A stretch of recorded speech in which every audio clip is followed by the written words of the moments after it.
আমরা যদি কোনো মানুষের সাথে সম্পর্ক গড়তে চাই তাহলে সর্বপ্রথম আমরা তার পিছনের ব্যাকগ্রাউন্ডটা চেক করে নেব। তো আসসালামু আলাইকুম, সবাই কেমন আছেন? আশা করি সবাই ভালো আছেন। তো আল্লাহ তাআলার অসীম রহমতে এবং আপনাদের দোয়ার বরকতে আলহামদুলিল্লাহ আমি এবং আমার পরিবারের সবাই ভালো আছি। আপনারা সবাই কেমন আছেন অবশ্যই আমাকে কমেন্ট বক্সে বলে যাবেন।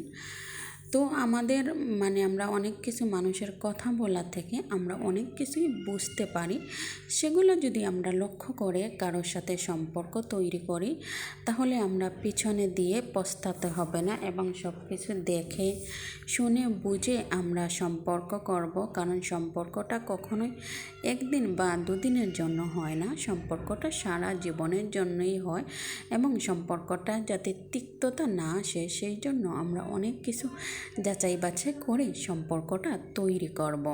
কিছু কিছু মানুষের আছে যারা পরিবার থেকে ভালো শিক্ষা দীক্ষা পায় না বা মানুষের সাথে কীরকম করে আচার ব্যবহার করতে হয় বা কথা বলতে হয় সেটাও জানে না। একজন যদি খারাপ হয় তারপরেও তার সামনে তার খারাপটা বলতে হয় না, এই শিক্ষাটাও যদি ফ্যামিলির থেকে না পায় এবং পরিবার থেকে না পায় তাহলে তো আর কিছু বলার নেই। মানুষ হিসাবে তো শিক্ষা যোগ্যতা নাই থাক, অন্ততপক্ষে পারিবারিক শিক্ষা যেটা সেটাই হচ্ছে খুব থেকে জরুরি। এবং পরিবেশের যে একটা শিক্ষা, আপনি যদি তার কথা বলার ধরনটাই বুঝতে পারেন তাহলে বুঝতে পারবেন সে কোন পরিবার থেকে এবং সে কোন ধরনের পরিবেশ থেকে সে উঠে এসেছে। তার কিছু কথা বলার ধারণেই আপনি বুঝতে পারবেন তার পরিবারটা কেমন এবং তার আশেপাশের পরিবেশটা কেমন ছিল।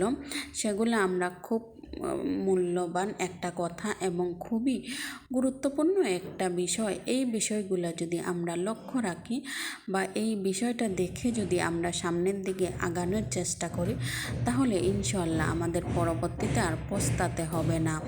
সম্পর্ক যাই হোক না কেন, বন্ধুত্ব সম্পর্ক হোক বা অন্য কোনো সম্পর্ক হোক, সম্পর্ক তো সম্পর্কই। তাই সর্বপ্রথমে তার ব্যাকগ্রাউন্ড সাইডটা আপনারা চেক করে নেবেন। টাকা পয়সা না থাকুক তাতে কোনো কিছু যায় আসে না, যদি সে আচার ব্যবহার নম্রতা ভদ্রতা এগুলাই জানে তাহলে সে মানুষ হিসাবে একজন পারফেক্ট মানুষ, একজন উপযুক্ত মানুষ। আসলে আমরা মেয়ে বলেন বা ছেলে বলেন বিয়ে শাদী দেওয়ার যখন সময় আসে তখন যদি আমরা টাকা পয়সার দিকে ফোকাস না করে সে মানুষটা কীরকম এবং তার পরিবার কীরকম সেই দিকে যদি আমরা ফোকাসটা করি তাহলে আমাদের অনেক সম্পর্ক আজকাল ভেঙে যায়। সেই সম্পর্কগুলো আর ভাঙতো না। টাকা পয়সা কখনোই মানুষকে জন্য সুখ বয়ে আনতে পারে না। একজন মানুষই আরেকজন মানুষের জন্য সুখ বয়ে আনতে পারে। একজন মানুষ আরেকজন মানুষের কষ্ট বুঝতে পারে। আসলে টাকা পয়সা দিয়ে কি হবে যদি মানুষের মধ্যে মনুষ্যত্বটাই না থাকে, তাহলে বিবেকই যদি না থাকে তাহলে টাকা পয়সা এটা কোনো একটা বিষয় না।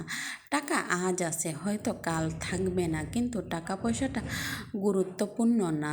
গুরুত্বপূর্ণ ভূমিকা হলো তার পরিবারের শিক্ষা কেমন এবং সে যে পরিবেশে বেড়ে উঠেছে তার পরিবেশটা কীরকম, সেটাই হচ্ছে ইম্পর্টেন্ট বিষয়। তো আমার কথাগুলো আপনাদের কাছে কেমন লাগছে অবশ্যই আমাকে জানাবেন। আমার ভিডিওটা যদি ভালো লাগে অবশ্যই লাইক কমেন্ট শেয়ার দিয়ে আপনারা আমার পাশে থাকবেন এবং আমাকে ভালোবাসা দেবেন। তো আসসালাম।